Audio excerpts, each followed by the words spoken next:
Greetings, Gap and Gap It's me, Camden, on Channel Camden. And after the 2 live-action Sonic the Hedgehog movies, with a third one coming soon this year in December, we have something in between. We have a 6-episode miniseries on Paramount Plus, starring Knuckles the Echidna. Like after the events of Sonic 2, where Knuckles was introduced, or we're just saying, like, what is he up to? What is he doing? And I also get to see a glimpse of what Sonic and Tails are up to. You know, before they get to fight Keanu Reeves the Hedgehog. And we see Knuckles having to be taught to just chill on Earth, man. Like, you need to calm down. But then he goes on an adventure to teach Wade Whipple, played by Adam Paley, to be the ultimate warrior. And they travel across the world to Reno, Nevada. And so the show came out, and let me give my thoughts on it. So yeah, it starts off, with Knuckles trying to figure out his life after Sonic 2 and after they defeated Eggman. And multiple people like Tika Sumpter, Sonic and Tails are all trying to tell him to calm down a little bit, man. Like, you need to chill. You're on Earth. You need to learn how to do chill, normal, like normalish things. Though you're a superpowered echidna, you just need to do normal things. But Idris Elba is all like, "No, I am a great warrior. I must fight and kill things and do a bunch of crazy stuff. I can't do normal things that you normal people do." It's pretty much Knuckles trying to find his next adventure and his next big destiny. And since, in the games, a lot of times he's guarding the Master Emerald. Here, they have the Emerald, but it's not just Knuckles guarding it. And Knuckles is trying to find his next destiny, his next big thing. Well, his newfound family is just trying to tell him to just chill, calm down. And like I say, the little bit of we got with Sonic and Tails in the first episode, I enjoyed. I gotta say, like, it was really nice to see. Like, we got to see a little bit of more of their friendship after Sonic 2, and it just makes me enjoy it so much. Like, we knew the three of them were going to be great friends, good buddies, like there are in the games. But also the fact that they're roommates and living in the same house, and especially with a scene with just Sonic and Knuckles just talking to each other in their room, it's just really fun. And basically when Knuckles is grounded, It isn't that bad. I lived in a cave for 7 years. You can survive a few days in an attic. Look at all these great options you have. Like comic books, music, video games. They've come a long way since the 90s. Where have you like, I must say, like, the first 3 episodes are, like, really just, like, it sets up the show very well. I'm just like, okay, yeah, like, really nice. It plays with the lore a little bit, as we also see Chief Pachacamac. That's how it's pronounced. The great chief of the ancient Echidna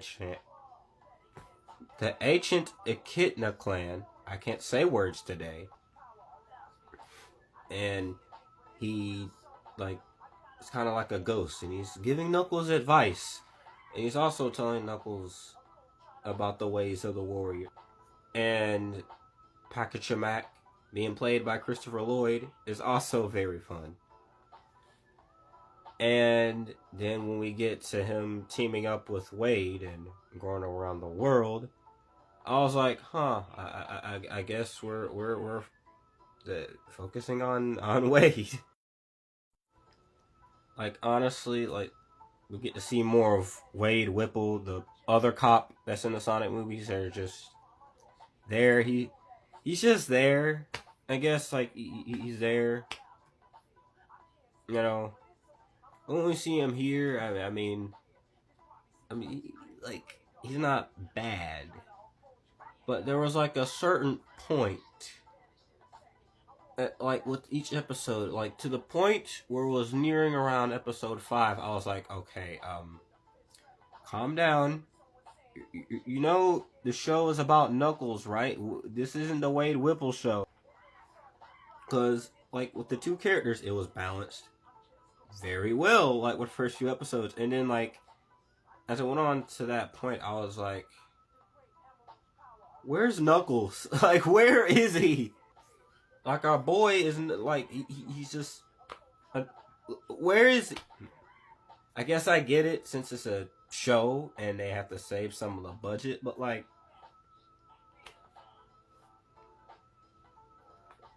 we know who we came here to see.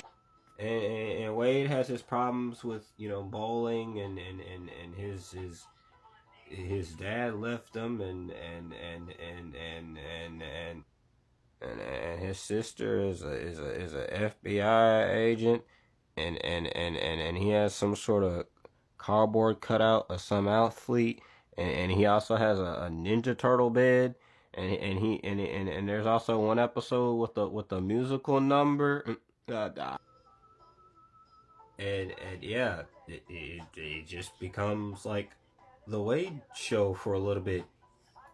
Kind of. It was like a certain point where the writers was just like, oh, wait, the show's about Knuckles. Hold on. Here's Knuckles. You got him. You got him. Here's Knuckles. But like I was just watching, I was like, like it aggravated me a bit, but it didn't like maybe be like, I don't know, like it wasn't all out awful. Like it wasn't like the actors themselves weren't annoying. They were fine, but it was still like it's about Knuckles, okay? Guys. But then around episode 6, it started to get a little bitter. Still, there were some moments where it started to turn into the Wade show again. But then they were locked in. They had Knuckles fighting the main villain, which are former employees of Dr. Eggman, including Kid Cudi. Cause Kid Cudi, the day and night. The lonely stoner seems to free his mind at night. He's all alone through the day and night. That Kid Cudi, he's out there trying to kill Sonic and his friends. And near the end, I was just like, huh. Well, I guess it was fine. Yeah, and overall, the show isn't bad. But you're expecting it to be as good as the actual Sonic movies, and no, don't expect. Well, it is like the first 3 episodes are really good. Like they have a nice setup. They have a nice. Like, they're just really good. But as it goes along, it isn't completely horrible. But you're just like, okay. But overall, near the end, I wasn't angered. I was like, oh, okay. Like, you know, like, oh all right. Yeah, like I can definitely tell you. Yeah, and it's really what you're expecting is like something that's big and impactful to what could happen in Sonic 3. Kind of like with the MCU, you're not going to get that. This is essentially a Sonic 2 DLC. Like after you watch Sonic 2, like that, there's the Knuckles series. This doesn't ruin or severely impact the Sonic movies. It's like something extra, you know, like if you want, like pretty much like if you want more movie Sonic, you want more of the Sonic movie universe, you can watch the Knuckles show. You don't have to watch it to understand Sonic 3. It's a DLC pretty much, and that being so, it's not that bad. But still, I'm you know, I know they were trying to save the budget, but I still kind of kind of wish we kind of saw like a Victor the Crocodile cameo or a Espio or Charmy. You know, as like Knuckles could be like, "Oh, these are my old friends from another planet," or something like a small little cameo, or like maybe Knuckles can like jump through a ring portal and see a bunch of Chow everywhere. But it's fine.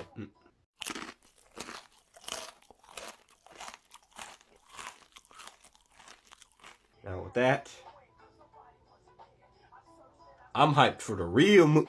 And with that, I'm hyped for the real movie. I'm hyped for Sonic 3. Sonic 3 is going to be the greatest movies of all time. It's going to be one of the great. It's going to be great. They have Shadow the Hedgehog. They're going to be taking a lot from Sonic Adventure 2, one of the greatest games of all time. One of the greatest games of all time. It's going to be taken. It's going to give it inspiration to one of the greatest movies of all time. It's going to be generation. I'm telling you, when we see Sonic and Shadow turn super and fight a giant lizard near the end with this song playing in the background, I'm going to go and